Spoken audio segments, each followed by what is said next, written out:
Knosho. Beautiful. What's going on, man?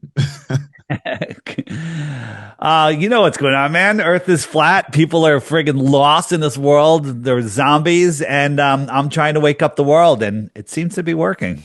Yeah, you got to shake it up, kind of like a fault line, right? That's right. X, man.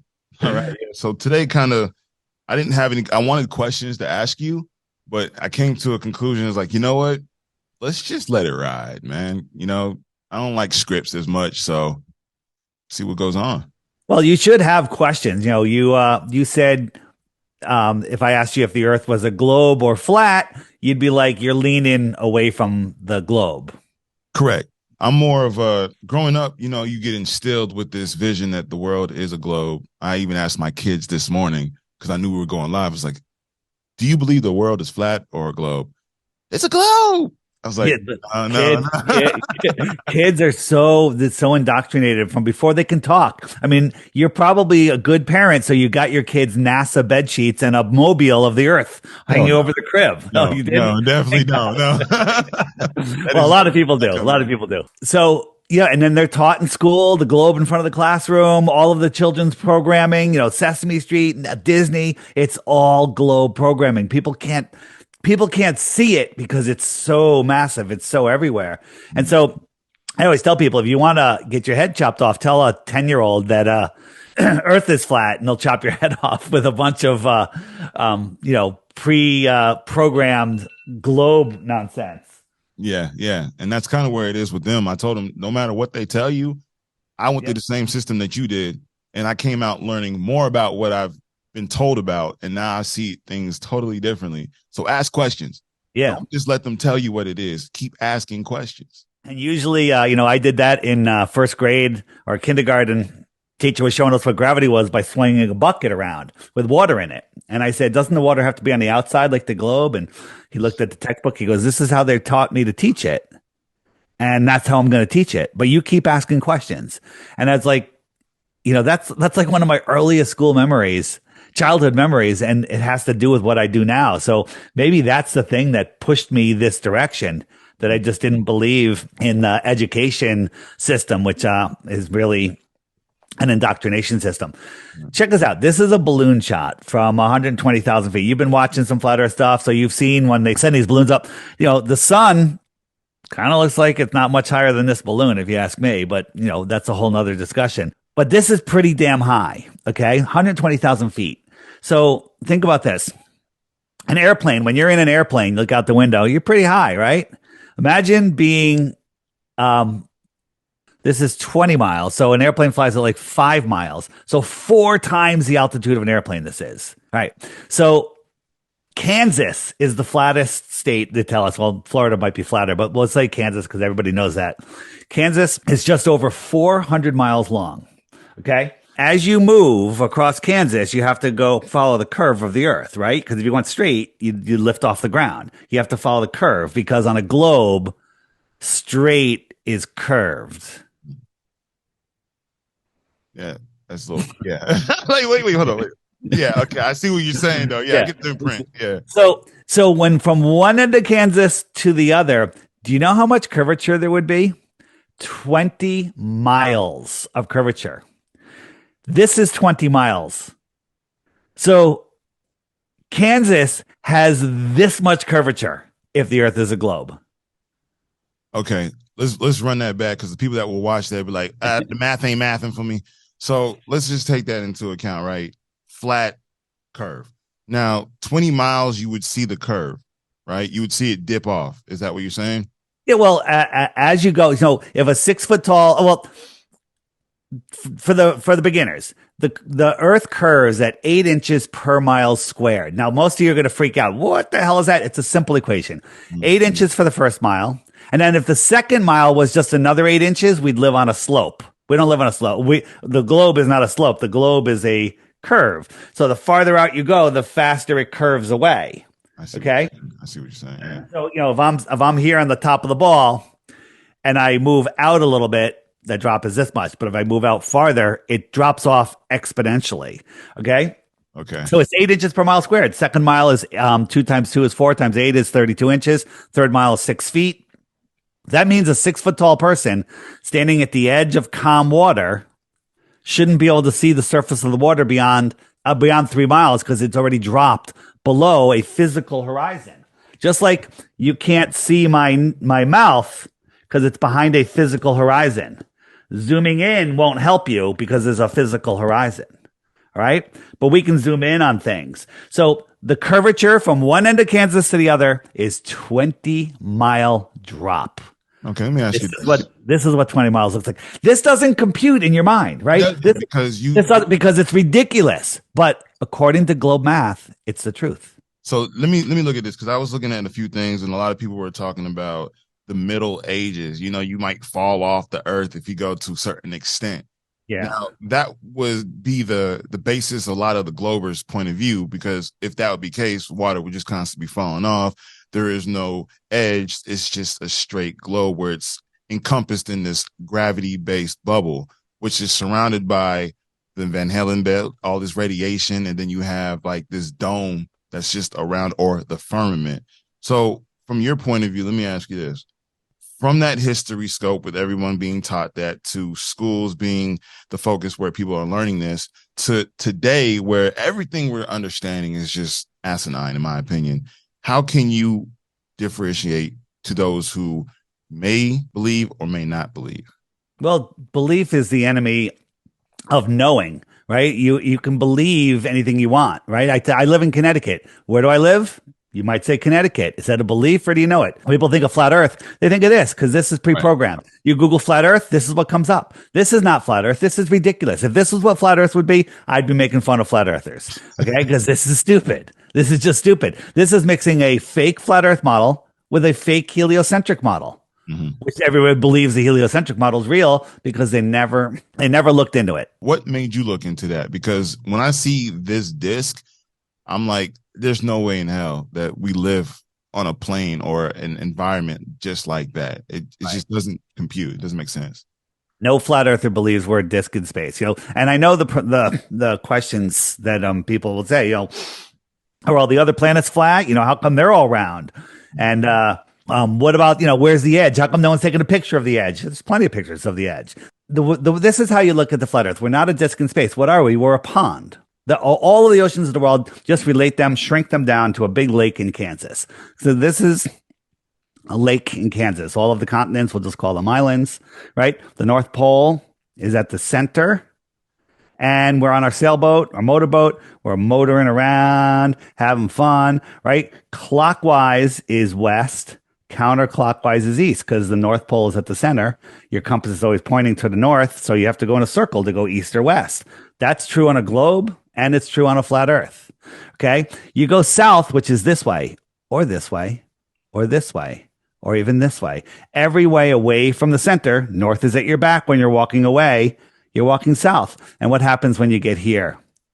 You step off the lake. You don't fall off. You don't fall into space. You step up onto the land. Okay. So we've reduced the entire world ocean down to a 25-mile round lake in Kansas. And now we sail to the end, we climb up on the land, and we start walking away from the lake. What happens when we're a mile away from the lake? We look back, we can't even see the lake. Okay? Keep walking, another couple miles. I don't know how many miles. Keep going. All of a sudden, you come to another lake. What if you come to another lake? Or what if the world is set up like this? Okay? Where, we live here, and here's Antarctica, the thing that we call Antarctica, and then there's little passageways through to other lands out here, right? It's a possibility. Tartaria, it almost looks like the landmass of different islands, yeah. And when we scroll down here in the app to this map, and I really like this map. And here, I'm not claiming there's more land beyond Antarctica. I believe there is, and I want the right to go explore, but there's lots of stories about it. So here we are in Kansas in our pond, our lake, right? And then just a couple thousand miles away, there's these other lakes, other worlds, other pieces of the plane, which I might call a planet, a piece of the plane, right? To me, this is the story of Star Wars, where there's hostile lands and friendly lands and trade routes and all sorts of stuff, right? And it's all here, scientifically possible on a flat Earth, okay? Outer space is scientifically impossible. We'll get into that. That's interesting, right? So all of this is possible. If you want to believe in ETs, extraterrestrials, where do they come from? The extra terra land, extra terra. Extraterrestrials come from the extra land. Where? From the outer space, beyond Antarctica, outside of our world. Wordplay serious, man. It's for real. Now, I noticed on your website, I think it was your website, you have a lot of you got an alien logo, right? You love aliens. I love aliens. Aliens are real. They're here on Earth. They just come from the extra terra. They probably speak English. Okay? Maybe Spanish. Maybe Spanish. Maybe, yeah. Maybe Spanish. Maybe Portuguese. Who knows? Okay? But they're here. You know, disclosure is not billions and trillions and quadrillions of light years away. It's thousands of miles away. Interesting. Okay? Just a few thousand miles away.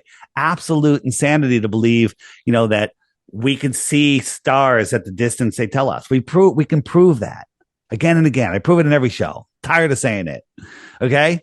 Right. But you can't see the Earth. If we did the math, and I don't want to do the math right now because I always do it. If the Earth is, the sun is 8 light minutes away. Okay. 93 million miles equates to 8 light minutes. So it takes light 8 minutes to get here allegedly from the sun at that distance. Right. If we made it 8 times farther, it would be a light hour away. Okay. Right. And then if we made it 24 times farther than that, it would be a light day away. Right. An unimaginable distance. And I don't even think you could see the sun at a light hour away, but 24 times farther, there's no possible way. Blackout. Yeah. It's so if we look at Polaris, our North Star, they say it's 48 times bigger. We can see it. Well, if we made it 48 times farther than that impossible distance of seeing the sun, it would be the same size, unseeable. And that's 48 light days away. They tell us that Polaris is 430 light years away. Again, short circuit. Mind can't handle those big numbers. You have to believe the guy who lies, wears a bow tie and a lab coat. And you have to believe, Neil deGrasse Tyson, the guy that doesn't even know what a curvature formula is. Yeah, I don't listen to him. You sound like you get it, man. You're just not ready to admit that you're a flat earther. It's more of the idea of the word flat. Because when you know what, printing that, it's just like they weaponized the word flat earther. Now, a lot of people are like, the Earth isn't flat, there's hills and valleys. Yes, we're on a topographical plane on a level horizontal world. I don't want to say, hey, I'm a level horizontaler. They're like, what? I'd rather just throw it out there. I'm a flat earther. Okay. And so right to the point. Now, there's other people that use the word true earth. I like that better. I really do. But I'm holding on to flat earth. Okay. Because I'm flat earth Dave. Right. I'm flat earth Dave. It's catchier than true earth Dave. Welcome to Knosho's Theater. So what kind of proof have you received from people that try to debunk it? The best proof they got is you're an idiot and you live in your mother's basement. That's the best they have. Okay. There's really nothing else. And the one that they love is the stars rotate in the opposite direction in the south. And there's a lot of explanations for that. One of them is you just turned around. Okay. Like if I'm looking at my North Star and the stars are rising from my left shoulder and going to my right shoulder, right? They're going from this side of the screen to this side of the screen. So if I turn around and look south, they're going from my right shoulder to my left shoulder now. They're going counterclockwise versus clockwise, but it's still the same direction. All stars, all luminaries, sun, moon, stars, they all rise in the east, set in the west, no matter where you are. Right. So the optics of the sky are no way to prove the shape of the earth. And the thing is, okay, you want to track a star, prove to me that you can see a star at these ridiculous distances. And people believe that, oh, that star burned out years ago, and it's just its light is traveling at a perfectly bright beam to your eye. That's not how light travels. Light spreads out, right? If you held a match right next to the wall, it lights up the wall pretty nice. Move the match up 50 yards across the room and tell me how bright that wall is. The light is spreading out, the inverse square law. Every time you double the distance to a light, it's 1/4 of the brightness. if you strike a match, you hold it Yeah. up, you pull it away from the wall, Yep. starts expanding its reach, right? Or it Yes. starts spreading out It its. and it gets dimmer and dimmer, and every time you double the distance, it's 1/4 of the brightness, and that's exponential, right? You can't see a match a mile away. The light won't make it to you. I think it's a mile or 2 miles. I forget. A candle flame, you can only see it a certain distance, and it just gets too dim and too small. And it's the same thing with these stars. These distances they give you are so ridiculous. They want you to believe that stars are so far away. The fact that we're spiraling through the galaxy at 4.4 billion miles a year, never to return to where we were before, but the stars never change because they're so far away. There's no parallax. Get out of here. Just shut up. I've always wondered why the Big Dipper and the Little Dipper are still in the same spot. Real quick, on the app, it shows you where everyone is around you, and you can message these people. So you let it load, and it'll show you all the dots around you, and then you could like look at their profile. You can send them a message. You can send out a group message. It's just loading right now because I changed the resolution. And so I can tap on one of these dots and say, "Oh, look, this is Henry." I could look up at Henry's profile. I could send Henry a message. I could say, "I want to send a message to 50 kilometers. Save." Right. And at 50 kilometers, it's calculating there's 517 people. I could say, Dave, this is Dave. I'm having a meetup at Joe's Bar and Grill Saturday, 4 p.m. Come on, come on. And then you've just met an awesome group of people, awake and aware, smart, intelligent people. No doubt. Did you make this app yourself, or I came up with the ideas. I'm working day and night. I'm working basically night because my guy's in India, so I haven't slept in 4 years. Okay. And then if you look worldwide, this is just a worldwide view. It'll show you, I mean, we're not kidding. This is the real deal. Wow. So these are all people who are signed up to learn more about flat Earth. These are people that know the Earth is flat, and they want to network with people. And people are using it as, to hire people. If I want to hire somebody, I'm hiring a flat earther. I'm sorry. You Globers are not in my group of people that I'm going to hire. And if people are also wanting to date other people awake and aware, the flat earthers have the advantage in the dating scene. Let me tell you, because we can date anybody in the world because they're a flat earther. They're already qualified. Okay. As long as everything else matches. If they're a globe earther and they're intelligent, you're pretty sure that you can show them the earth is flat and then they'll come right over.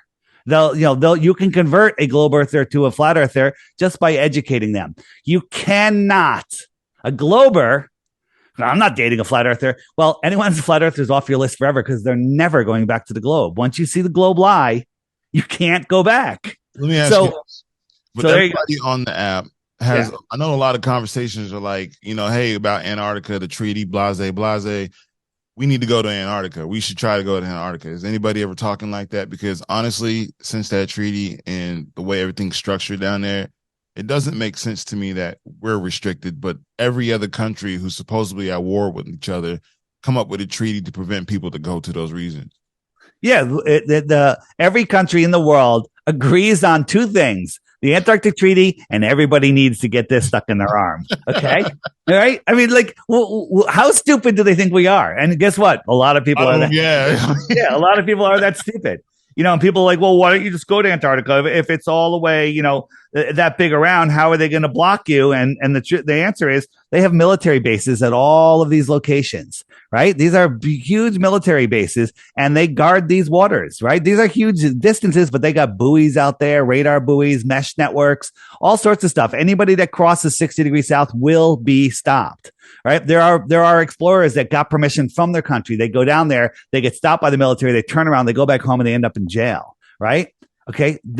Nobody is allowed to independently explore Antarctica, period.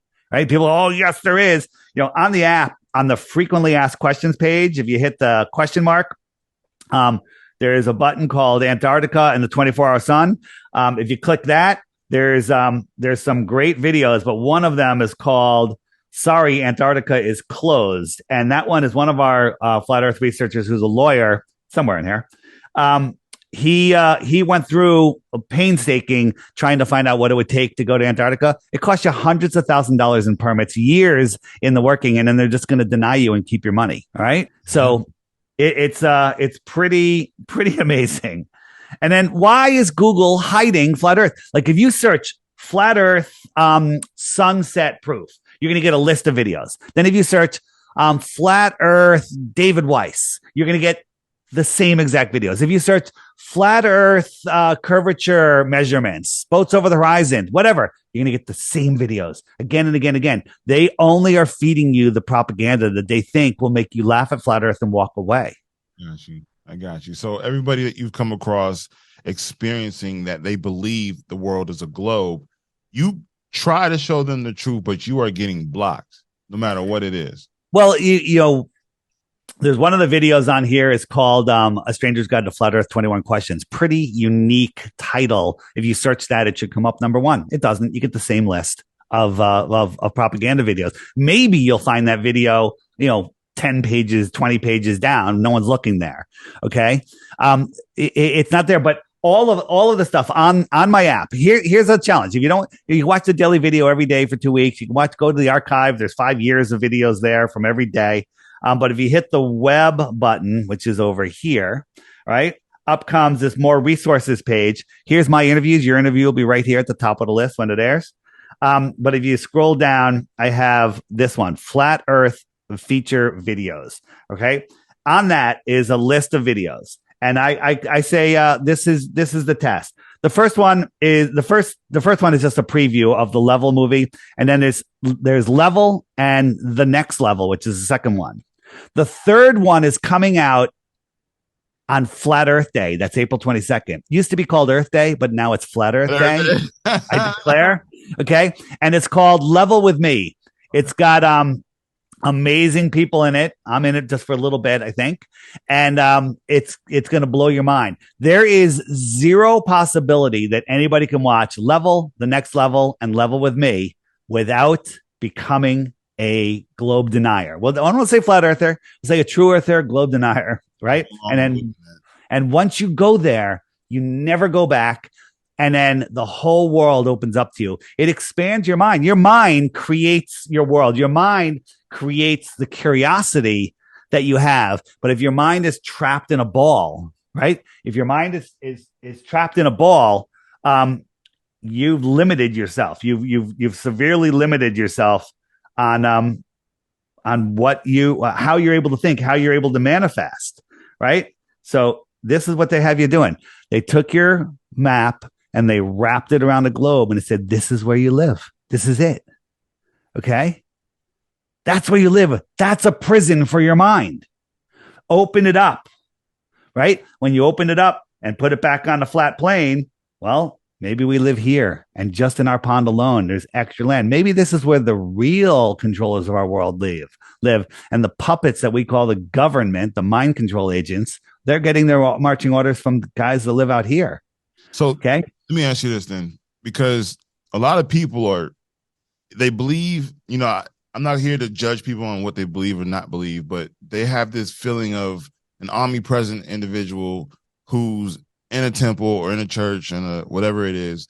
They can believe this, but when you speak about the flat earth versus the globe, there's just a heavy denial, only because, like I said, they've been ingrained this information. It's been embedded in them since the day they were born. And now that you have this wake up, this frequency shift, I believe in aliens because of this, right? I believe in extra area here on Earth. Yes, right? Yes, I do. Think about this. So if you believe in heliocentric space, extraterrestrials are coming from other rocky balls floating around gas balls in a space vacuum, which is scientifically impossible, but let's just pretend it's real. And they're coming from probably not the closest star. There's probably random stars in our galaxy. Well, let's just look at the closest star. Let's pretend there's an advanced civilization that's capable of space travel, which is just ridiculous, at the closest star. Closest star is 4.5 light years away. That's 25 trillion miles. 25 trillion miles. Okay. You've been listening to my stuff at all? How long is a trillion seconds? I would have to say, 1,000? 31,000 years. 1 trillion seconds. So you and I hop in a spaceship, we full bore, and we're going a mile per second. That's pretty damn fast. No one's going that fast. Mile per second.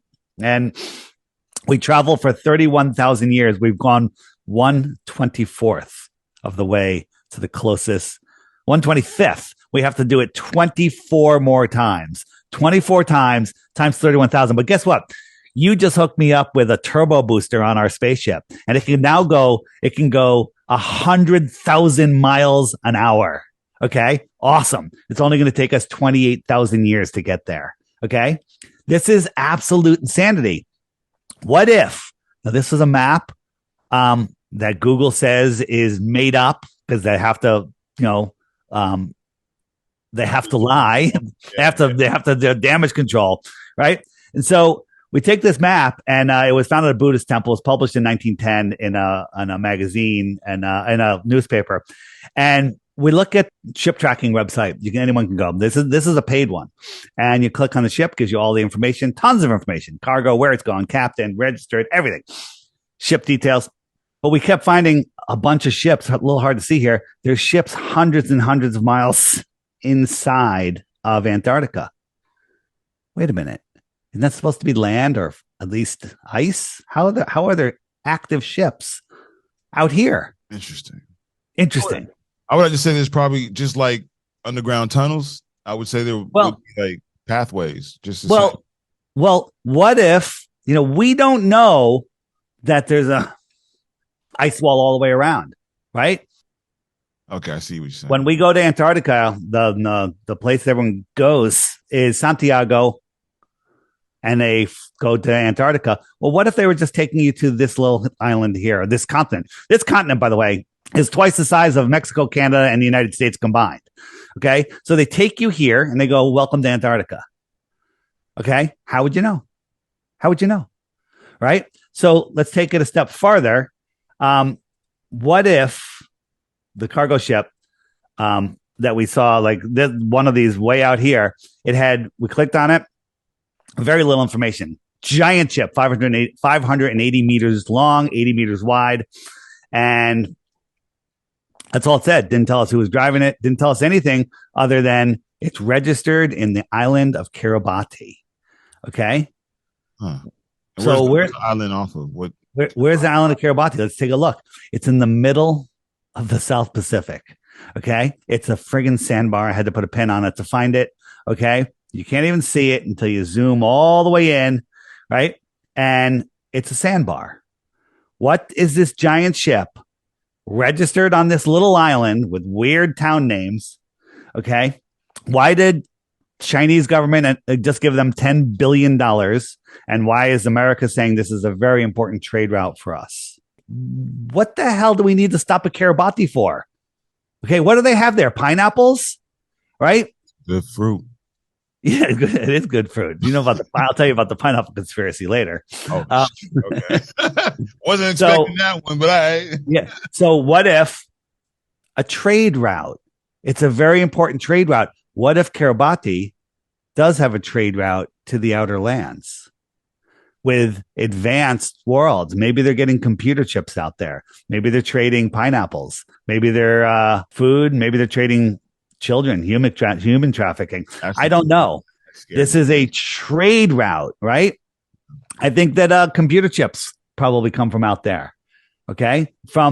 This could be advanced worlds out here. How would you know? You never heard of Kiribati, and that's in our pond. How would you ever hear about out here? How would you ever even know? Because you're not allowed out here. You're not allowed out here beyond 60 degrees south. You're not allowed. And even if you could, how are you going to navigate? There's no GPS. Compasses don't work out there. Too far from the North Pole.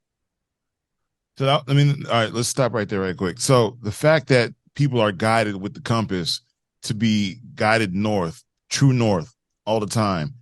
Yeah. You get to a point on the map that compass no longer works. Now, this is also debunked in, what's that one movie with, they go into this center of the earth. I guess it's a pretty old movie. I forgot. Journey to the Center of the Earth? Yes. And they just debunked all that navigation, the magnetic fields, all haywire. Just nothing works out there. So the farther you get from a magnet, the less effective it is. Right. If the Earth was a ball with two poles, well, your magnet should point to the South Pole. Get a magnet. It has a North and a South Pole. Hold it near either way. The compass will point towards it. Okay, the South Pole or the North Pole, right? But no compass anywhere on Earth points to the South Pole. Now, some scammers out there will get a compass, put the magnetic side and write south on it, put north on the other side, and go, look, it's pointing towards the south, Wouldn't that, right? wouldn't that, since it's magnetic, still keep it north? If It it just, only points north, but they wrote on the compass that that's south. Okay. Okay, it's so dumb. As I'm showing you this, it's going around. I'm trying to push it east now, and I have to keep turning. East is a circle on the flat Earth and on the globe Earth. But if I try to dead reckon west, so here I am, the compass is pointing west. I say, okay, west, and I follow that dead reckoning. I'm heading south, away from the center. Immediately, I'm heading south. Every straight line is south. Okay. damn. Every straight line is south. So no matter how you look at it, it always points to the middle. But when you pull away from it, going west or east, it'll still point. Right. Well, when I go away, now I'm going south, south, south. Now, if the Earth was a globe, I should magically show up over here. But no one has ever gone south and come up on the other side. It's never been done. Nobody has. Now I'm heading north, north, north. And as soon as I pass the north, look, the compass just did a 180. And now I'm heading south. South is every direction that you point. East and west, you can't point east because you're pointing south. East curves off. Okay. All right. So let's say, right, that I'm living without my compass. I have a needle, I have a leaf, and the pond. Depending on where I'm at, it should still tell me where north is. Now, I may not follow that true north because, like you just showed me, if I just deviate, I may be going north, but I'm still going in a straight line and it still could lead me to south. So at what point do we show validity in our own navigational process? Amelia Earhart, whatever, supposedly flew around the world. This is Amelia Earhart on all the places that she stopped. She went either west, which is this way, or she went this way. I forget which way she went. But either way, she's circling the Earth. Airplanes fly straight and level over the Earth plane. Okay, so check this out. This is a flight from Cleveland, Cali to Cleveland. Okay, they're going 2,000 miles. There should be 500 miles of curvature. Okay, the pilot should nose down 500 miles. Do you see any nose downing going on over here? I'm still seeing flat. It's flat. He's not nose downing. Airplane, not air spinning globe. Airplane. Horizon. Horizontal eye zone. There's no curvature. 500 miles of curvature. 500 miles. Imagine the height of an airplane and multiply that times 100. That's how much curvature this pilot should be flying over. Yeah. So let me show you another one. This is a flight going from Germany to South America. And these stars on the horizon, as he flies over the curve, should end up being above the airplane. Right. But they're not, right? They don't rise. They just go. Now, this is what it should look like. This is a Google Earth representation, right? As you're diving over, that star comes higher and higher and higher, right? The star on your horizon, when you go halfway around the Earth, is now directly above you, right? So nice. Reality shows us this. Okay, not rising. Not rising. It's just the stars are rotating, but they're not rising. This star should go whoop way up. But when you do a computer simulation, hey, Google, what happens? This is what happens. Okay, so computer simulation by the Google's people or reality. Which one are you going to trust? Definitely don't trust the Oog. Yeah. Don't trust them. But I mean, in a sense, this is why I asked, because with flight, I'm sure there's plenty of pilots who know the truth that just cannot speak on it, which is another thing that I'm into. I'm interested in learning what people can and cannot say. And if you can say it, you're going to get shunned for it. And when you see visuals such as this, even I've been on the plane and I can look out the window and I'm still seeing flat. In the distances from even sitting in a plane, you can not see a curve or a fall off, which is mind blowing because people aren't thinking that. They're just letting it I'm getting to point A to point B, and that's it. Yeah. This is what pilots, people think you're flying over a globe while it's spinning underneath you and you're diving around. Okay. It's absolute insanity. It's crazy.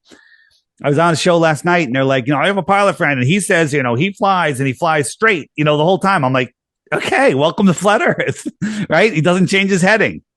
They get up there, they get him in their track and they fly straight. They fly straight.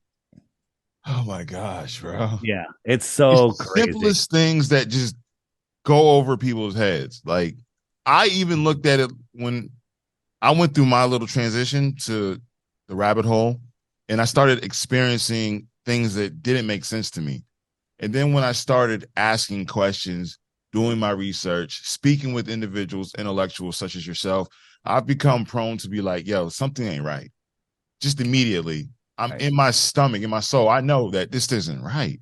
So think about this. When you're in an airplane, you can look out the left window, right window. The horizon is essentially right, appears to be at your eye level. Visibility might make it look a little lower, but it's right at eye level. Okay. You can see about 242 miles according to the globe math, the horizon would be 242 miles away is the farthest you can see because there'd be a 39,000 foot drop, right? The horizon that you're looking at, both sides, that you can draw a line and it'll go right to your eyes. If you draw a straight line between them, is 78,000 feet below you. If you can't see that, I can't help you. I grew up on the beach, man. So when we were out there, you can literally just see flat ocean. Yeah. Like, it doesn't just bank off. It just gets more blurrier as, like, I guess you can see the horizon. But then again, when you look at situations like this, there's videos where the sun itself, it typically just hits the tip and then comes back down and barely goes down, depending on where you're at to see the horizon. There's parts of, was it Alaska, that only get sun certain times of the year. They even say the globe tilts, which I've seen a lot of videos and I'm still questioning about the tilt of the planet. There's no tilt. That's what I'm saying. There's no tilt. Okay. So I'll show you that in a second. But so the Earth that we live in, the sun and the moon are a clock. The sun keeps track of the hours and the days. Wherever it is, it's 12 noon. The moon keeps track of the weeks and the months. If I speed it up, the sun will lap the moon once every 28 days. Okay. So the position of the moon and this phase tells you the week and the week and keeps track of the month. 28 days. There used to be 13 28-day months. Okay. And then one extra day. There's your 365. So the sun also migrates in and out between the two tropics, the Tropic of Capricorn, the yellow line on the outside, and the Tropic of Cancer, the yellow line on the inside. Right. And so your question was, the sun. So why does the sun stay up in Alaska? It's not the tilt of the Earth or the curve of the Earth that makes the sunset. It's the distance it is from you. Just like if you're on a row with a straight street with street lights, the one above your head is high above your head. The one a quarter of a mile down the road is literally touching the road from your point of view. And the one a mile past that, you can't see it because it's beyond where you can see. Okay. Light doesn't travel forever. Look at the divers that do those deep dives on a bright sunny day. When they get down to the bottom, it's pitch black. Right. Well, the air is like fluid. It is a fluid. Okay. And over distances longer than water, it'll block all of the light.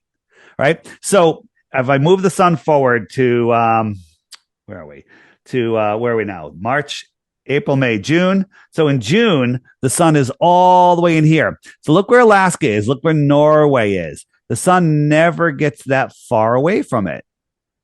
And therefore it never sets. Okay.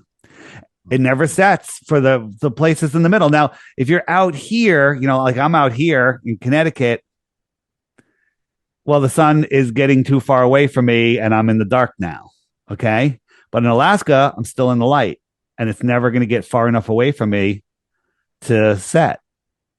So the sun moves all the way out to the Tropic of Capricorn and the light can't even reach Alaska. It's just too far away all the way around. Okay. Now this isn't exact. This is a little faded, but it shows you the light's never making it to the center. And so anything here where my finger point is always in the dark for until the sun starts making its way back in. December, January, February, and now the light is coming back in. Right? And so April, May, and the shape of the light Right. has to do with the dome and its distance. It's pretty interesting. So the whole understanding is the sun and the moon are within our within our flat Earth. I guess you can say wouldn't be billions of miles away as they say it is. Yeah, they tell us it's 93 million miles away, but observations tell us something else. Okay, like what the heck is going on here? All right. Yeah. This is some heavenly stuff going on up there, right? I don't think we all see the sun in the same position. Okay, expound on that. So this is a sheet I have hung up, and on the other side of it, I have my sun, which is a flashlight. It's square, but it looks round. Okay, and it's 10 feet away. And Paige is over here, and I'm over here. I say, "Hey, where do you see the sun?" And she goes, "I see it right there." So if I put a little X on the sheet, it would be over here, and I see the sun over there. We're looking at it in two different places because we're not looking at the real sun. We're looking at the projected sun. So this is not even the actual sun that we're seeing currently. There's something that's emitting that. Get a glass dome and then hold a light above it, then look down at the dome. You're going to see a light in that dome. That's the sun that we see. Okay. So what's another example of this? So here is an eclipse, solar eclipse. What do you notice? Do you see the moon? If I'm answering, it looks like it's about to merge over the moon, or Well, do you see the moon? And the answer is you see something circular blocking the light, but you see the sky. It looks just like the sky, right? Whatever is eclipsing it, you're imagining a moon, but you don't see the moon, right? You're imagining a moon, and you just see the sky, right? You just see the sky, right? You don't see the moon. You see the sky. You don't see craters. You don't see the moon. You just see the sky like the sun is missing. Okay. Now, how could that be? So during a total eclipse, when the sun is all blacked out or there's just a little ring of fire, you should be able to see the moon. The earth shine should light the moon up like the moon shine lights the earth up. The earth is 6 times bigger. There's a full moon. There's a new moon, but there's a full earth. It should be lighting up the moon if you believe in, moonshine. Okay. So all of these, you don't see the moon. You see something. So how can this be? How can this be? Right? Again, no sign of the moon. No one's ever seen the moon approach the sun during an eclipse, eclipse the sun, or exit the sun. Okay. Again, we're imagining that it's the moon. It might not be. I kind of think that it has something to do with the moon for sure. Right. But we just see the sky. Look, just the sky. What is that? Right? What is it? We see the sky. So let me just put this real quick. I don't mean to cut you off. Yeah. This time, usually with eclipses, we see or we perceive it to be the moon and the sun getting in front of each other at a particular certain moment of time, right? That's what we're told. But if the moon was going in front of the sun, they say that you can't see the moon approach the sun because the sun's so bright. Okay, I'll give you that. But maybe from the space station they could see it, or maybe with an infrared lens, but no one's ever seen it. When the moon goes new, the shortest amount of time that anyone has ever spotted it from anywhere, NASA, anywhere, satellites, nonsense, but anywhere, has been 42 hours. Okay, it's almost 2 full days. No one has seen the moon. So where is it? Where is it? Right. But if the moon and the sun are being projected from within or above the firmament, this is just me speculating. Okay, I got you. Okay. Okay. So here is an eclipse. I actually filmed this. It was that the sky had a lot of chemtrails in it. So it was actually really easy to film without blowing out the lens. Okay. Again, I don't see the moon. But it's cutting out the sun. Here is my rear projection onto a paper towel, an eclipse. I have a light shining on the towel, and I'm eclipsing it with a bottle cap. So first, let me back up. We're going to go to an actual eclipse that was filmed. And right here, what's this? This is a lens flare. And this is not a lens flare because it's locked to the sun. This is moving around with the camera. What is this? Now, the sun is eclipsed this much, but you can't see it just because it's so bright. It's blowing out the lens, but it is, 85, 90% eclipsed, right? This is the sun. This is the actual eclipse. What are these? We're trying to figure it out. And I contend, what if that is the actual sun, the actual eclipse happening above or beyond the firmament? Okay. So, I think I kind of like a displacement theory almost. yeah. So the order is you have the sun, then you have whatever's eclipsing it. We'll just say the moon, and then you have your sky screen. So here's our screen. Here's the eclipsing object, and the sun is behind that. So from our point of view, okay. So you're projecting onto our sky screen this eclipse, but we can see the projector because the light has been so dimmed. So this is my rear projection. So you don't see the sun, you don't see the moon, you don't see it exiting because there's no light on the moon on the bottle cap. It's not being projected. The sun is being projected, but we're blocking it with the eclipse body. So I said, wait a minute, what if I made maybe the sky is more transparent than a paper towel in my experiment? So I changed it and I did it with a paper tissue. Here we go. This is the sun that we see. Here comes the eclipse. You don't see the moon. And look at this. What is that? Compare it to what we just saw. And we compare it. I don't know, man. I just close. Damn close. So yeah. I'm not claiming 100% this is it. I have not seen anything better to explain what we see in the sky. And nobody will ever contest this, that like, hey, what you're saying is true. They're just gonna be like, nah, we're gonna push them down the algorithm. We don't want people thinking like this. Right. It's not what we want people to have an idea on. Because if this is the case, then that proves that we are literally seeing the exterior of a sun. We're not actually seeing the whole sun. We're seeing the moon does go in front of the real sun, right, but that's not what we see. We see the moon. Different. We see the projection of the sun, and the real moon is behind that projection in front of the real sun. Real sun, real moon, projection, and there's no light coming off the moon, so we only see the eclipsed sun. On the app, if you hit the frequently asked questions button and you go to eclipses down there, okay, click eclipses, and up come a whole bunch of videos they don't want you to see. And right down here are the two ones that I had made, because a lot of people are going to say, where's that video? I want to see that. Google won't serve it to you, but it's here. It's all on the app, bypassing their algorithms of stupidity to keep you dumbed down. And that's amazing, honestly, because we all get mind blown when we see an eclipse. We think it's just the moon intersecting with it, but now there's more questions because what's beyond what we're able to actually comprehend.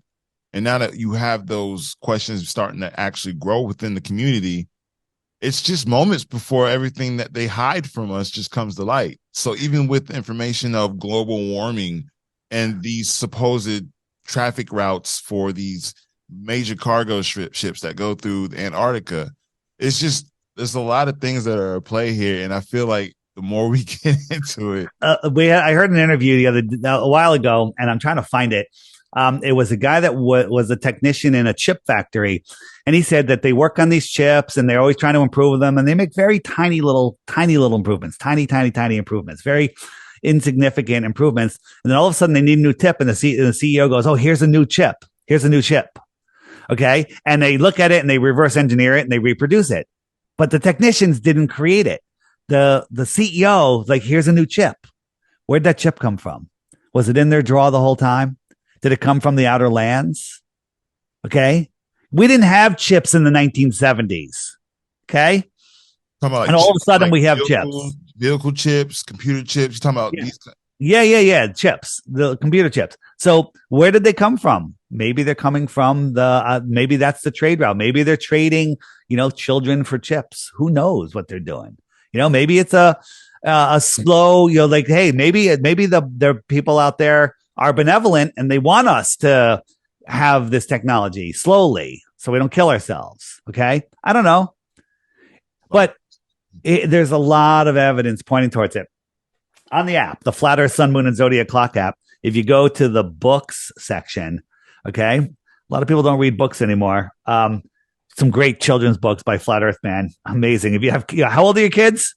17, 9, 6, and 3. All right, you could buy these books. I'm telling you, they're the best. They're literally the best. But if you scroll down, we got the Navigator Across the Ice Wall, and then another one is the Iron Republic. That'll blow your mind. Iron Republic will blow your mind. Heard you talk about the Iron Republic, yeah. Yeah, you know about it. Yeah, right? You were talking about it on your last video I was watching. It's like a 5-hour YouTube video for it. It's on YouTube. Just search the Iron Republic, the Morgile. That's the channel that it's on, and it is. He does a great job reading it, and it'll blow your mind. So a lot of people, you're commuting, driving, train, whatever, pop that puppy in, right? And it'll blow your mind, right? And whether it's true or not, it rings true to me. They were talking about more land beyond Antarctica in the 1800s. Okay. Right. This whole friggin' thing of flat Earth being solved, dispelled 2,000 years ago is nonsense. They were teaching it here in the mid 1900s. Okay. They've erased your memory. They've erased the history. Okay. In the 1950s, the Gleason's map was in schools. Okay. It was in schools. It was in libraries, in encyclopedias, everywhere, and they removed it in the 1950s. Why are they hiding that? Why are they hiding the Gleason's map? I mean, honestly, a lot of information is hard to come by now, and a lot of things that we're finding is being watered down. So it's another take on how the Library of Alexandria was destroyed. It's just losing. Was it, or did the Vatican steal it? I would say the part 2 of that. Yeah. It's in the secret Da Vinci Code section. Yeah, so there's so much. There's so much to learn. Just the memes on the app alone will teach you a ton. I'm trying to find where's the UN? The UN map, all of the world the organizations that rule the world, they their logo is the Gleason's map. Why are they doing that? Yes, I've seen that. It looks exactly similar to the actual map that you have on this one here. And I was going to also ask you with this, the image that I see here with this map, with the continents being structured the way they are, you see a reflection in the moon, something similar to that. And if you, what's the word I'm looking? You change maybe the chroma on it, you're able to see prints as these. Now, is there anything that you can speak on with that? Because I've heard so many different visions of those. We live in a bubble, and above us is another form of water, and those aren't just planets. Yeah, anything above where we can reach it is speculation, but there's so many ancient religions talking about different layers of physicality. I think the heavenly realm is literally right in our view. It's right above us, the non-physical intelligence. Water stores more energy than anything else. I mean, more information. A drop of water holds terabytes of information. So maybe the non-physical world is right there where the clouds are. Clouds are weird. Why do clouds hang in the sky? Why do they have sharp edges? Until, of course, they chemtrail them and just, dispel them. Right? Remember Artemis? They just went to the moon again. Nobody cares. Right? Talks about it. No one talks about it, right? This is NASA's like, well, we're going to fly around the Earth and we're going to slingshot to the moon and we're going to orbit the moon, and then we're going to expel some matter that's going to push us in the opposite direction and send us back to Earth. And somehow we're going to get back to Earth in less time than it took us to get there. And I can't explain how we speed up. None of it makes any sense. But what was funny about this is their convoluted nonsense. But if you zoom in on it, they used the flat Earth map. They didn't even bother turning it. Okay. They used the flat Earth map. I don't know if they're getting lazier or, I think it's a revelation of the method. I think it's either a revelation of the method where they always have to tell us what they're doing, or there's a whistleblower in NASA and he's like, I'll just use this map. No, I want them to know. This changes the command that it has to go through, man. So I'm not buying that. They're lazy. They're just like, you know what? They're not going to care. People are just sheep. Yeah. I think they're stupid too. I really do. I think they're stupid and lazy. I mean, right? I've met a couple. Yeah. Several, plenty. And there's good people that work at NASA. They have no idea what what the next person's doing. There's people that make satellites and then they ship the parts to another guy and he puts them and they never see the whole picture. And then the final guy sends the satellite over to NASA and they have no idea that it's going up on a balloon. Yeah, that's what I was saying because there was a balloon that fell in, I believe, Chicago. A lady, her home was met Yep. with one of the satellites. So it's like they're not in space. Exactly. Yeah. NASA admits they have tens of thousands of satellites on balloons. Okay. These balloons can go up there and hold them up there for years. All right. And then there are crashes that happen all over the place. And, every time a satellite falls out of the sky, it's attached to a balloon going on. I don't even want to ask, man, because it's self-explanatory. Yeah. It's like, you look at the videos of the horizon goes from flat to concave to convex. You have to believe that all of this stuff is falling around the earth while this is floating. Why, all of this is going on while we're spiraling through the world. Here's a crashed one. Military shows up right away to scoop it away. But, everybody has a high def camera in their pocket. So, there's more and more videos of this happening all over the place. So with people on your app, do they typically upload video footages or anything that they might come across like this? Well, the people on the app are seeking information. A lot of them, though, are content creators like myself. People upload stuff and they send me stuff like, hey, Dave, check this out. It's being censored. And if it's a good video, I'll add it to the app. Someone sends me a good satellite video. I'll add it to the app or anything. If someone says, hey, if I get a really good, a good video, I pride myself on the featured videos every day. They're hand selected by me. Of good flat earth stuff, because if someone wants to learn flat earth and they go to Google, they're going to give up after a couple of days or a couple hours because they're going to get nonsense. We might have to look into the future for an additional interview. Cause I like what you're showing and I'm going to download your app. Yeah, no. So everyone, you can find the app at flatearthdave.com. If you have a show and you want to book me, book Dave. Want to find my YouTube, my TikToks. I have multiple YouTubes. I have interviews. I have my DITRH channel. DITRH stands for Deep Inside the Rabbit Hole. Very short videos. Most of them are under 3 minutes. Okay. Watch a couple dozen of those, and then you too will lose the respect of your family and friends because you'll be a flat earther. Honestly, so my father is a Marine Corps vet. So he served 20 years, and it's just like trying to speak to him about some of these things. He knows because he was there during the Saudi Arabian War, and then he was telling me about how a lot of his troop members were bombed by his own people. And come to find out, I met another lady who worked and who was there as well, and she told me the same thing. So there's a lot of information that's out there that we're just not getting, and I appreciate what you're actually doing, man, because I never would be like, so here's one for your father. If you hit the web button and go down to that Flat Earth full length videos, FE movies, and you scroll down a little bit, there's one right here called Flatten the Curve. It's a documentary about military whistleblowers. And they're talking about how their weapon systems don't work. The rail gun, I heard it can go 200 miles. Right. Okay. Right. Let's just say 100 miles. 100 miles, it has to go over a mountain over 6,600 feet tall. Okay. How would they see the target?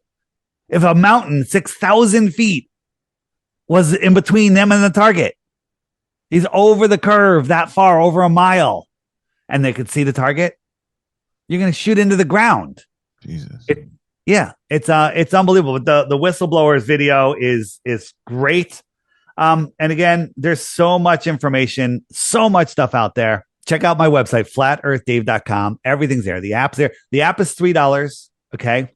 And then it gives you all the stuff I was talking about. But if you want to send messages back and forth to people, to interact that way, and play I have a new games module coming on. You have to subscribe. And the subscription is $11 a year. $11 a year, right? That's like a margarita without leaving a tip. But if you click this button, which is your status, this is the referral button, right? You can create a referral code. Look, somebody just joined the app. If I click that, you can create a referral code. Mine is DITRH. So when everyone downloads the app, the first thing it says is, do you have a referral code? Yes or no? And you can put it in. And then if you get 11 or more, You can trade it. You can trade 11 points in for a year subscription, so you don't have to so you don't have to pay for it. But it's pretty easy just to pay for it. And the funny thing is, people don't want to trade them in because I have the leaderboard, and the leaderboard shows you the top 100 people, the number of referrals they have. And so if you trade in 11 points, you lose. They get taken off. So people are trying to stay up on the leaderboard. And we have Caleb, the amazing 2,000 referrals. Right. You might have to send me. So you don't have to buy the app. Just go to my website and take the crash course. You'll be a flat earther, and then you'll buy the app. Welcome to Knosho's Theater. So here we go. You don't see anything out here, but as we zoom in, we're increasing our angular size. And as we increase the angular size, all of a sudden we realize, oh, look, there's a boat. Okay. And it's not because it was over the curve. It's because it was behind you. Now, my finger can't hide that boat. But these little waves in the foreground, which my finger is representing, can hide the boat. Now, that's where the point where I'm wondering, like, people who are globers would say that's the cutoff. The boat's not far enough away. The boat's not far enough away. But then we can show them, things that are that we know the exact distance to. And they're like, oh, refraction. Like it's absolute insanity. They'll just make up stuff. They'll make up stuff nonstop. So here's one that we call it the Black Swan. Okay. So we know how far this oil rig is. We know this camera is 1 foot off the water. According to Globe Math, the horizon should be 1.2 miles away. Round up, 2 miles away. You should not be able to see the surface of the water beyond 2 miles away because it's behind the curve from this height. Not only can we see this rig, which should be 59 feet below the curve, we can see the surface of the water far beyond it.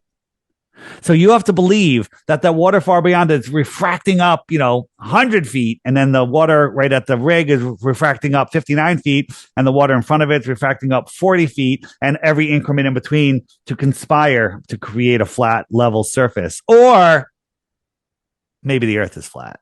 Flat to a curve. Like, that's what I'm saying. Like, I'm hearing flat, flat, flat, and the people that are going to listen to us hearing flat, flat, flat. So we got to find a understanding to kind of reach folks like that, because I'm honestly, when I heard flat, I'm like, man, so where does it end? Okay, so here's the thing. I call this level is horizontal. All right. So if you live on a ball, you're always on the top. Okay. You're standing here on the top of the ball. All right. And so if you're standing right here, level to you is a straight line, but on a globe, it has to curve around. Okay. This is level. And so these guys here, well, they'd have to be this is down, right? But these guys here would actually have to be standing like that. And this curve is level for this guy. Okay? This is retarded. All right? Seems retarded. Yeah. It is completely retarded. But you have to believe it because everything gets pulled to the center of the globe. Why does everything get pulled to the center? Why does it get pulled to like halfway to the center or off center? How come if there was like a little rock halfway between the surface and the center, how come it says everything come towards me? Wouldn't every atom, molecule, rock say everything come towards me because I have gravity? How come it's the very center that everything goes to? It's the dumbest thing ever. Think about this. North? Think about this. So I got my hand here, and I want to put a 5-pound frying pan on the bottom of my hand. How much force would you need to hold a 5-pound frying pan to the bottom of my hand? Probably about 5 pounds to equate. 5 pounds. 5 pounds. 4 pounds, it would go down. 5 pounds would hold it to my hand. Okay. So now we have an ocean at the bottom of the earth that weighs hundreds of trillions of pounds. How much force would be needed to hold that ocean to the bottom of the earth? Equivalence. Yeah. And how come we don't just get crushed? Gravity would just crush us. It could hold trillions and trillions of tons of water to the bottom of a globe that's spinning and orbiting and adjacent to a friggin' vacuum right? You put water in a vacuum, it boils and it disappears. Okay. So I'm sorry. If you can't understand this, I can't help you. No, I definitely No, agree. you get it. I'm not talking to you. I'm just talking to. For those who will watch this, it's amazing to even comprehend that simplistic understanding because all that weight, but then you have those like the gravity concept. So, like I said, there's so many people that are willing to fight that theory. Not even a theory anymore. It's more of an understanding. Gravity is not. It's a theory, and there's electrostatic force, which they tell us the electrostatic force. Positive attracts negative, negative attracts positive. Right? The Earth has a neutral or no charge to it, and everything in the air has a positive charge. And the higher the positive charge, the heavier it is, the more attractive it is. Okay, and then there's the buoyancy and buoyancy force that sorts everything else out. Okay, but our science, globe science, tells us that the electrostatic force, which is scientifically testable, observable, repeatable, provable, versus gravity, that the electrostatic force is 10 to the 39th power stronger than gravity. I don't believe them. 10 to the, but this is what they say. The gravitationalists say the electrostatic force, which is testable, I can show you many demonstrations of it, is 10 to the 39th power. 10 to the 39th power. If it was only 10 to the 15th power, that would be a trillion times stronger. Okay. Right now we got to add another 19 zeros to that, or no, another 14 zeros to that, or no, 20. I don't know. It's ridiculous. I can't even do the math in my head. Yeah. Okay. So if I tapped you on the forehead with my finger, you just a little tap, doesn't hurt. But if I tapped you a trillion times harder, your head would implode. Okay. Yeah. Right. You can't calculate things. So they're telling us that the electrostatic force is 10 to the 39th power stronger than gravity. How can you claim that gravity is pulling things down when I can prove to you that you put a higher positive charge in something, it falls faster? During lightning storms, things have been measured to fall faster. Are we talking about gravity? Or are we talking about electrostatics? When someone gets struck with lightning, they fly through the air sometimes. Okay. Maybe that's because it's putting a charge in the earth and boom, they get repelled. It's not gravity. Grounding, then taking your shoes off, walking on the earth. I'm grounding all the time. I always have my shoes off. So what's the concept with that? Because that's releasing the electromagnetic energy, Well, you're getting these free electrons. It's just connecting yourself with the earth. We're part of the earth. I don't believe that we can live off of this earth. We're part of this living system, and all the lights in the sky are part of the living system. I got you. Yeah.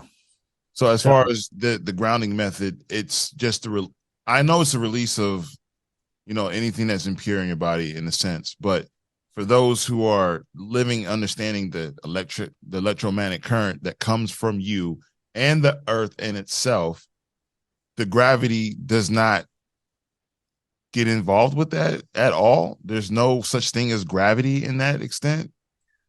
Gravity is a theory that 96% of it has to be made up with dark matter and dark energy, right? They're telling us that, gravity is holding everything down when we could change the electrostatic force and show you that it doesn't. Here's a drone.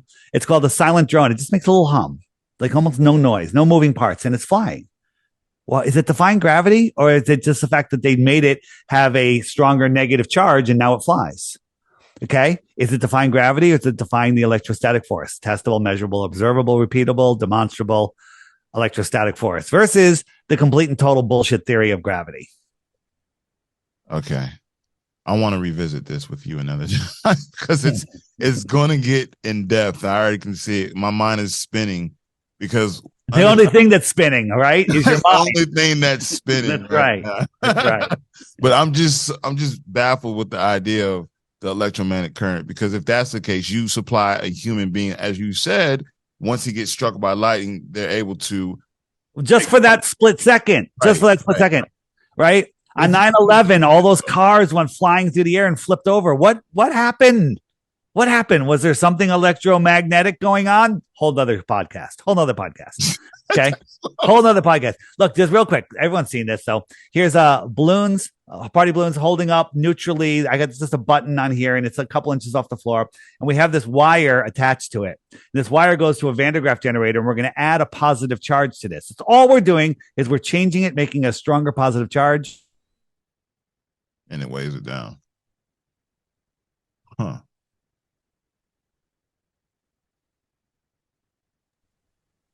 It goes back up. There you go. Hey, we lost the mic through there, and I worked through it without killing myself. So, if a human was to receive this is I'm just saying, it could happen for a human to be able to. I think that the secret space program is a secret propulsion program, and they're using people seen buzzing UFOs. I think they're using this technology to travel. I think they can pull this energy straight out of the air. You take a drone and get a thin copper wire and send it up as high as you can, and then I dare you to grab that wire. Okay, you're gonna get electrocuted. You're gonna electrocute it. Okay, right. I know. Free energy everywhere. This is beautiful, man. And if those of you that are wondering where to get this amazing shirt, if you click the shopping cart button, this is my t-shirt shop here and all sorts of other flat earth cool stuff that you can look at. Tons of resources on the app. So $3, don't need to subscribe. Don't even need to get the app. Just go to my website, flatearthdave.com. Flatearthdave.com. With that, man, I appreciate your time. Honestly, man, you've been a great insight. Appreciate you. Keep doing what you're doing. All right, man. Thanks. Send me a link when this is up and I'll add it to the playlist on the app. Most respect. I got you. All right. See you. All right. Peace. Hello, everyone. Strawman Dan here. And before I start, I just want to tell you all about what is by far my favorite app of all time. Yes, you guessed it. It's the Flat Earth, Sun, Moon and Zodiac Clock app. I know. For years, I have been anti-Flat Earth with my highly edited weekly anti-Flat Earth scripted rants. But after downloading this app, wow, I'm blown away. Earth is a horizontal level plane and I'm a complete douchebag. I'm sorry.